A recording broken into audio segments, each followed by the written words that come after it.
Sicily tips Rabia சேனலுக்கு உங்க எல்லாரையும் வரவேற்கிறேன். இன்னைக்கு நம்ம பார்த்துட்டு இருக்க வீடியோ என்னன்னா வத்த குழம்பு சாதம். வத்த குழம்பு சாதம் தாங்க இன்னைக்கு நம்ம செஞ்சுருக்கோம். பாருங்க எப்படி இருக்கு பாருங்க, ரொம்பவே சூப்பராக இருக்கு வத்த குழம்பு சாதம். இதை நம்ம இப்போ எப்படி பண்ணுறது, அதுக்கு தேவையான பொருட்கள் எல்லாம் பார்த்துடலாம் வாங்க.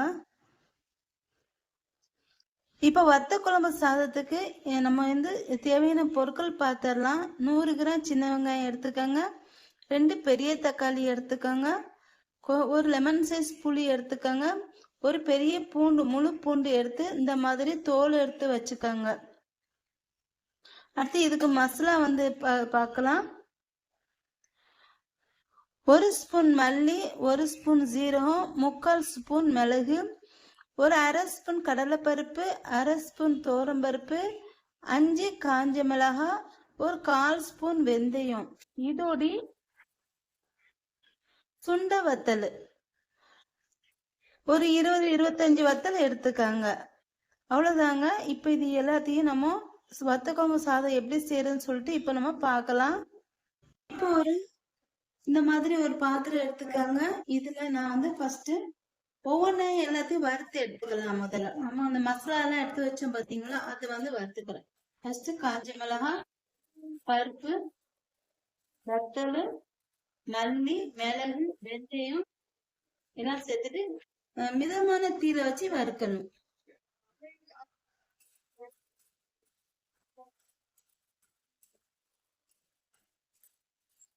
இது கொஞ்சம் வறுத்ததுக்கு அப்புறம் கடைசியா நம்ம சீரகம் போடணும்.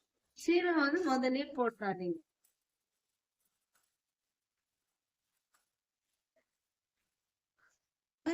நல்லா வறுத்ததும் நான் சீரகத்தை சேர்த்துக்கிறேன். சேர்த்து எல்லாத்தையும் நல்லா வறுத்துக்கலாம்.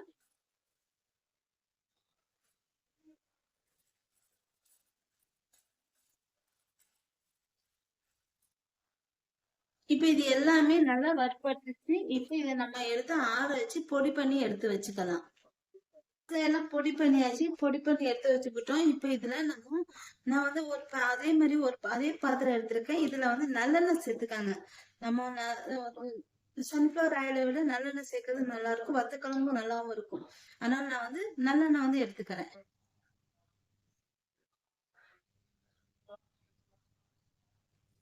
எடுத்து எண்ணெய் நல்லா காயட்டும். இப்ப எண்ணெய் காஞ்சதும் இன்னும் கொஞ்சம் கடுகு சேர்த்துக்கிறேன். இந்த கடுகு நல்லா பொரிஞ்சதுக்கு பிறகு இதுல கருவேப்பிலை சேர்த்துக்கிறேன்.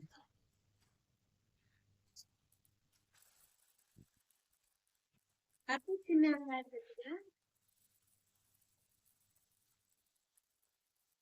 சேர்த்துட்டு இது நல்லா வதக்கிக்கலாம்.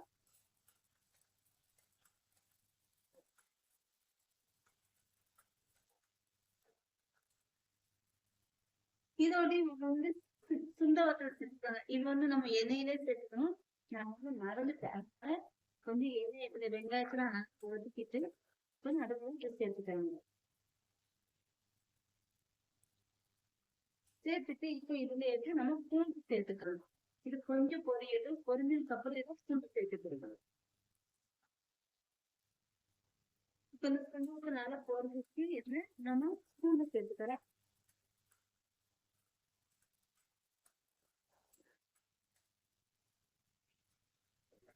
இப்ப இந்த வெங்காயம் நல்லா இந்த மாதிரி நல்லா வதங்கிடுச்சு. இப்ப இதுல நம்ம தக்காளி எடுத்துக்கலாம். தக்காளி நம்ம 1-2 அரைச்சிட்டாங்க. ரொம்ப நைஸா இல்லாம 1-2 அரைச்சிட்டு இதை சேர்த்துக்கலாம். இப்ப தக்காளி சேர்த்துட்டு இதுல ஒரு 1/4 ஸ்பூன் மஞ்சத்தூள் சேர்த்துக்கிறேன்.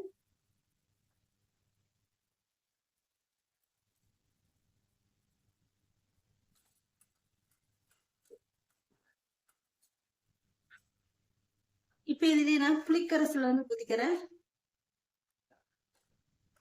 ஊற்றி இதுல தேவையான அளவு உப்பு சேர்த்துக்கலாம். நம்ம சாதத்துலயும் உப்பு சேர்த்துருக்கோம், அதனால கொஞ்சம் கம்மியா சேர்த்துக்கலாம். இப்ப குழம்பு நல்லா பச்சை வாசனை போயிட்டு எண்ணெய் பிரிஞ்சு வரும். அது வரையும் நம்ம வெயிட் பண்ணலாம். இப்ப இதுல நம்ம பொடி பண்ணி வச்சிருக்கிற நம்ம வத்த குழம்பு மசாலாவை சேர்த்துக்கலாம்.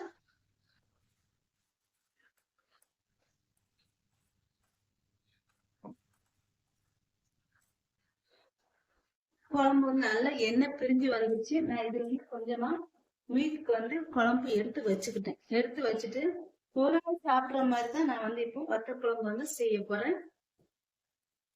சாப்பாடு வந்து செய்ய போறேன். இப்ப இதுல நம்ம எண்ணெய் பிரிஞ்சு வந்ததுக்கு அப்புறம் இதுல ஒயிட் ரைஸ் வந்து நல்லா வடிச்சிட்டு நல்லா ஆற வச்சிருங்க. ஆற வச்சுட்டு அதுக்கப்புறம் சேர்த்துக்கணும். அப்பதான் சேராது, ஒண்ணு ஒண்ணா இருக்கும் சாப்பாடு வந்து. அதுக்காக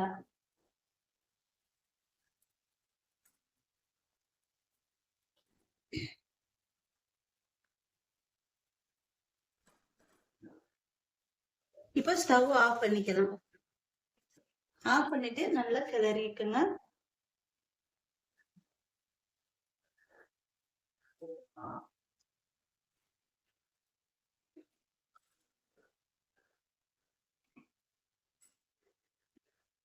ரொம்ப சூப்பரான வத்த குழம்பு சாதம் வந்து ரெடி ஆயிடுச்சுங்க. இப்ப நம்ம இறக்கிடலாம். பாருங்க, ரொம்ப சூப்பரான வத்த குழம்பு சாதம் வந்து ரெடி ஆயிடுச்சுங்க. இது ரொம்பவே நல்லா இருக்கும். கண்டிப்பா ட்ரை பண்ணி பார்த்துட்டு எப்படி இருக்குன்னு சொல்லணும். இதுக்கு ஒரு அப்பளம், ஒரு அவிச்ச முட்டை இந்த மாதிரி இருந்துச்சுன்னா ரொம்ப சூப்பரா இருக்குங்க. இதுக்கு ரொம்ப நல்லா இருக்கும். அப்பளம், இது முட்டையை விட அப்பளத்துக்கும் வத்த குழம்பு சாதத்துக்கும் ரொம்ப சூப்பரா இருக்கும். கண்டிப்பா நீங்களும் ட்ரை பண்ணி பார்த்துட்டு எப்படி இருக்குன்னு சொல்லணும். என்னோட இந்த வீடியோ உங்களுக்கு பிடிச்சிருந்தா கண்டிப்பா என்னோட சேனலை மறக்காம சப்ஸ்கிரைப் பண்ணி வச்சுக்காங்க. இதே மாதிரி உங்களுக்கு வீடியோஸ் எல்லாம் வேணும்னா எனக்கு ஒரு லைக் பண்ணி விட்டுடுங்க.